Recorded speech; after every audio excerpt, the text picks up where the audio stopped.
Saudara diberkati oleh Tuhan, saya mau membahas tentang masalah haram dan halal atau kosher dan no kosher. 1 Timotius 4 ayat 4 berkata demikian, karena semua yang diciptakan Allah itu baik dan suatu pun tidak ada yang haram jika diterima dengan ucapan syukur. Nah, saudara diberkati oleh Tuhan, jika kita menggolongkan manusia di dunia ini dari zaman Adam sampai kita sekarang, sejatinya ada 3 golongan berdasarkan Alkitab ya. Yang pertama disebut dengan golongan Yahudim atau Isra'aretz atau orang Israel. Yang kedua adalah golongan Ger atau proselit, yaitu orang-orang yang masuk orang Yahudi, seperti dalam kitab Kejadian pasal 17 ayat yang ke-25. Jadi dia bukan orang Yahudi, tetapi dia meleburkan diri atau memiliki permit atau izin menjadi orang Yahudi. Yang ketiga adalah orang Goyim, yaitu bangsa-bangsa non-Yahudi. Nah, bangsa-bangsa non-Yahudi ini yang dikatakan di dalam kitab Kejadian pasal 12, yaitu tatkala Abraham diberikan janji berkat, Tuhan bilang, kamu akan menjadi berkat bagi bangsa-bangsa lain. Nah, saudaraku, kita harus pilih dulu hukum mana yang berlaku untuk orang Yahudi, orang proselit, dan orang Goyim. Kalau bagi orang Yahudi dan orang proselit itu hukumnya jelas atau hukumnya ada. Dan bagi kita orang non-Yahudi yang bukan keturunan orang Yahudi, kita juga punya hukum, yaitu dalam kitab Kejadian pasal 12 ayat 1-9 yang disebut dengan 7 hukum Nuh atau Sefa Mitzvot Benenua. Misalnya adanya pemerintahan, itu yang pertama. Yang kedua, percabulan dilarang. Yang ketiga, tidak boleh ada penistaan terhadap nama Yahweh atau nama Tuhan. Yang keempat, immoral seksual, artinya bahwa orang-orang yang melakukan seks yang tidak benar itu dosa. Lalu yang kelima, penumpahan darah, yang membunuh itu dosa. Yang keenam adalah merampok, itu dosa. Yang ketujuh adalah makan binatang atau makanan yang ada darahnya, itu juga dilarang. Nah, ini berlaku bagi orang-orang yang disebut dengan bangsa Goyim, bangsa bukan bangsa Yahudi atau Yahudi Israel, dan juga bukan atau orang Ger atau proselit.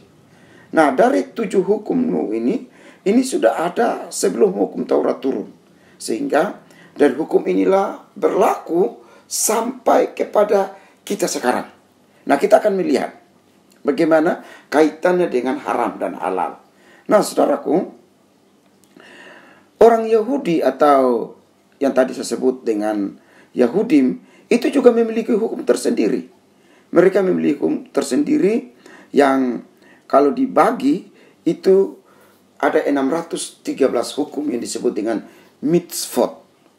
Mitzvot, yaitu ada 365 hukum negatif dan 246 hukum positif. Jadi saudara-saudara, mitzvot adalah bagian penjelasan dari 10 hukum atau ke-10 hukum Allah yang diberikan oleh Tuhan kepada Israel melalui Musa, yang disebut dengan Eresot Hadabarim. Nah, Eresot Hadabarim ini disebut 10 hukum. Tetapi hukum-hukum lain yang ada yang mengatur kehidupan Israel secara bangsa, yaitu ada disebut hukum mitzvot atau 613 hukum. Nah, di umat perjanjian tadi, kalau non-Yahudi atau bangsa Goyim itu berlaku 7 hukum tadi. Kalau untuk orang Yahudi itu berlaku 3 hukum. Yang pertama adalah hukum mispatim. Mispatim itu adalah hukum dengan alasan, yaitu berlaku secara universal. Contoh, jangan membunuh, jangan berzina, jangan mencuri. Itu hukum yang ada pada bangsa Israel dan juga ada pada bangsa non-Yahudi. Ya, seperti yang tadi saya sudah jelaskan tujuh hukum Nuh itu. Yang kedua adalah hukum yang bersifat peringatan atau edot. Yaitu bahwa hukum ini tidak mengikat pihak lain. Contoh, Israel melakukan Paskah, kita juga melakukan Paskah. Tetapi Paskah orang Israel itu berbeda dengan Paskah orang Kristen. Paskah orang Kristen mati dan bangkitnya Tuhan Yesus. Paskah orang Yahudi itu adalah keluarnya Israel dari tanah Mesir menuju tanah perjanjian. Contoh lain lagi, misalnya Hari Raya Kebangsaan Indonesia. Kita menyanyikan Indonesia Raya di 17 Agustus dan menaikkan merah putih. Ya, itu tidak wajib bagi bangsa-bangsa lain. Misalnya Singapura, Malaysia, Thailand, Cina, Israel, Amerika. Karena itu hukum yang bersifat peringatan, berlaku bagi bangsa itu sendiri. Dan yang ketiga adalah hukum tanpa alasan. Nah, ini yang disebut dengan hukum spesial. Nah, hukum spesial inilah yang Tuhan ajarkan dan tetapkan bagi umat Israel, yang kita sebut dengan koser dan lo koser. Dan ini hanya berlaku bagi Israel dalam konteks korban. Nah, Israel tidak pernah bertanya mengapa dilarang. Misalnya tidak boleh makan daging babi, tidak boleh makan binatang-binatang yang merayap, ikan yang tidak bersisik. Kenapa? Kenapa tidak boleh? Dan Israel juga tidak disuruh untuk bertanya, berargumentasi dengan Tuhan, berargumentasi dengan Musa. Karena ini disebut dengan hukum tanpa alasan atau hukum spesial. Nah, saudaraku, kalau tadi orang non-Yahudi atau Goyim itu berlaku 7 hukum Musa, maka bagi orang Yahudi, hukum koser dan lo koser itu jelas ada. Yaitu dalam Imamat 11 ayat 1-20. Di situ dilarang makan unta, pelanduk, kelinci, babi hutan atau babi, binatang yang menjalar, ikan yang tidak bersisik, dan segala macam. Artinya bahwa dari sekian banyak aturan, khususnya ya, yang disebut unta, pelanduk, kelinci, dan babi. Kenapa babi menjadi persoalan sampai hari ini? Babi kenapa ya menjadi persoalan? Nah, saudaraku, kenapa babi yang menjadi masalah yang diributkan di mana-mana? Nah, saudaraku, kalau saya melihat di Israel, berkali-kali saya ke sana, bahwa Israel itu adalah negara yang paling humanistik. Kenapa? Karena lift pun ada lift Sabat. Ya, Anda tidak melakukan Sabat, silakan di hari Sabat naiklah lift yang lain. Karena kalau kita masuk lift Sabat, maka dia hanya bisa buka dan tutup sendiri. Kita pencet, dia tidak bisa tutup, dan kita pencet, dia juga tidak bisa buka.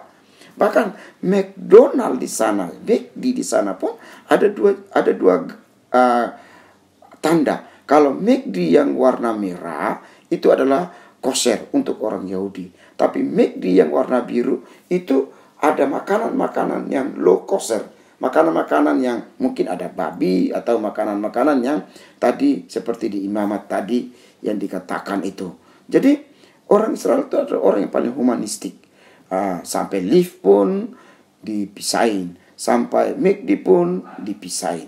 Nah, saudaraku, kenapa dari 4 hal tadi binatang yang dilarang itu, yaitu unta, pelanduk, kelinci, babi, binatang menjalar, ikan tidak bersisik, kenapa babi yang selalu dipersoalkan? Kalau kita ikut aturan Taurat, maka seharusnya bukan cuma babi, kelinci tidak boleh, sate kelinci enak. Apalagi unta juga tidak boleh, tapi justru unta dipakai juga sebagai korban.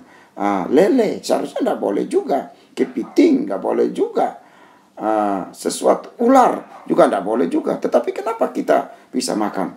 Nah, mengapa babi yang haram? Yang pertama, apakah Allah membuat produk gagal? Jadi kalau babi dilarang, apakah ada produk gagal yang dibuat oleh Allah?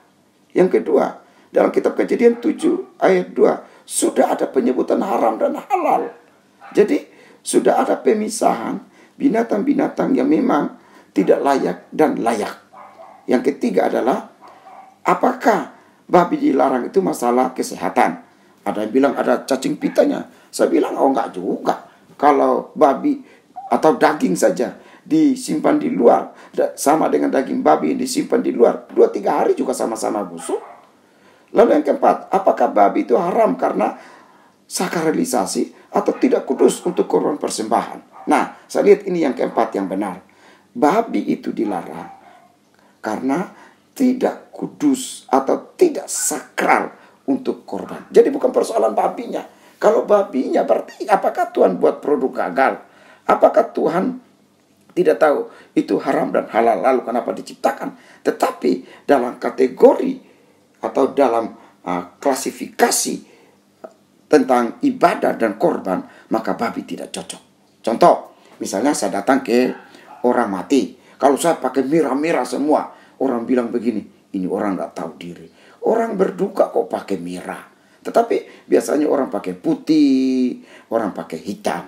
Nah, ini adalah kecocokan. Ini adalah sesuatu yang tepat dan kudus untuk persembahan. Sehingga kalau babi dilarang bukan persoalan babinya, bukan persoalan ada cacing pitanya, bukan karena produk gagal, bukan, tetapi karena tidak cocok untuk sakralisasi atau kudus, tidak cocok untuk hal-hal yang kudus sebagai korban persembahan.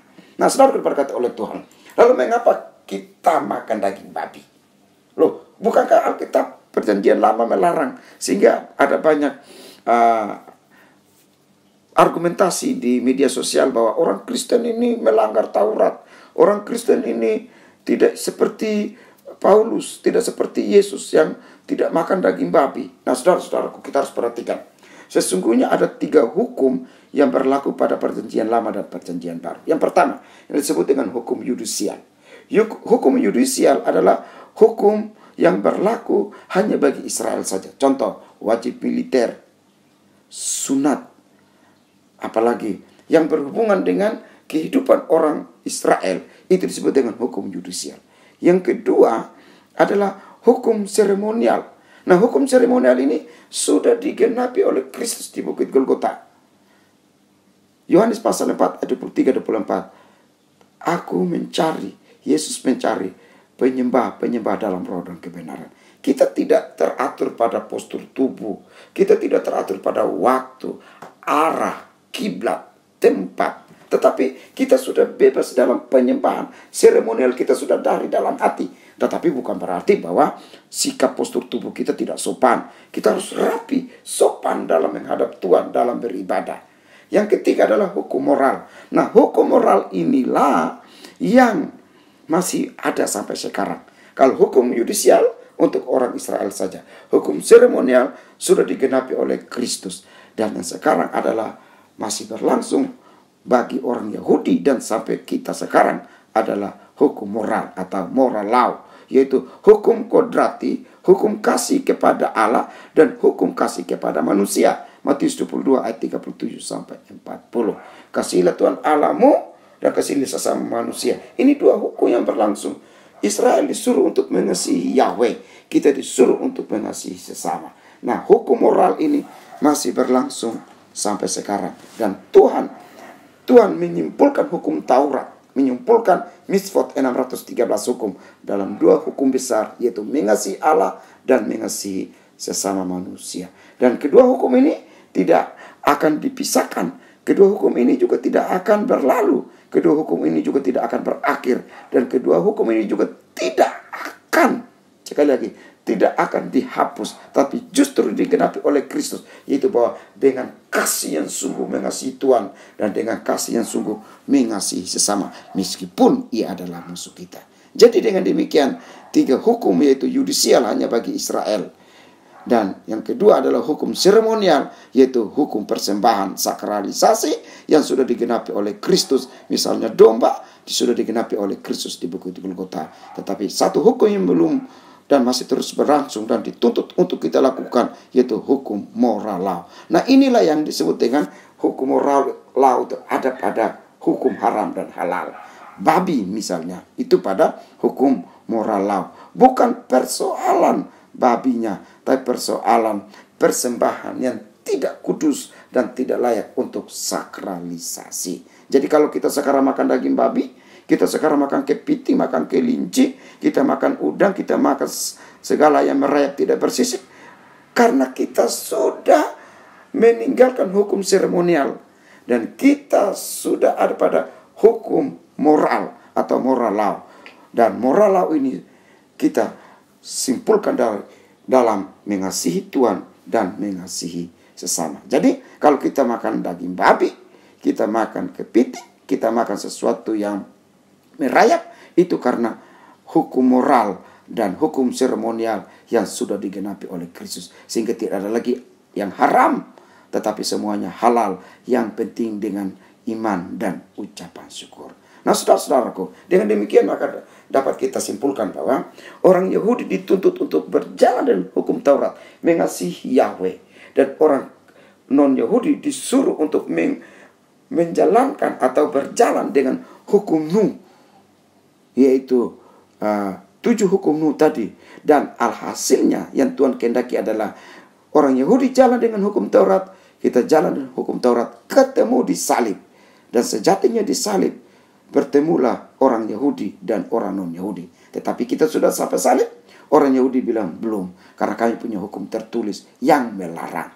Nah, hukum yang paling utama yaitu disebut dengan hukum moral law, yaitu hukum kasih. Kasihilah Tuhan Allahmu dan kasihilah sesama manusia seperti dirimu sendiri. Jadi saudara diberkati oleh Tuhan, Yesus tidak membatalkan sistem Taurat, tetapi menggenapinya. Matius 5 ayat yang ke-17.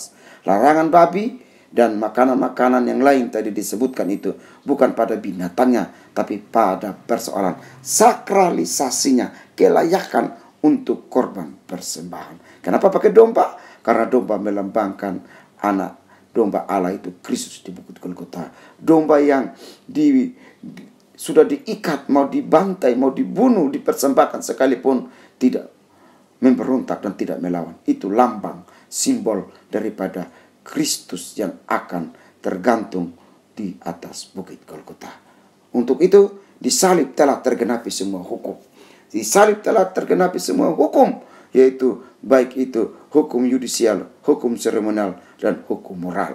Kita sekarang dituntut untuk menyembah dalam roh dan kebenaran karena seremonial telah digenapi, dan kita sekarang dituntut adalah menjalankan hukum moral, yaitu menjalankan hukum adil kodrati, hukum kasih, yaitu kasih kepada Allah dan kasih kepada sesama manusia.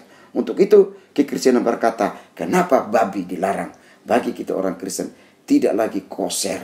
Karena apa? Sudah digenapi oleh Kristus. Kita tidak memakai hukum seremonial lagi, kita memakai hukum moral law, karena seremonial sudah digenapi, dan kita sekarang mengasihi Allah dan mengasihi sesama dengan kasih Kristus.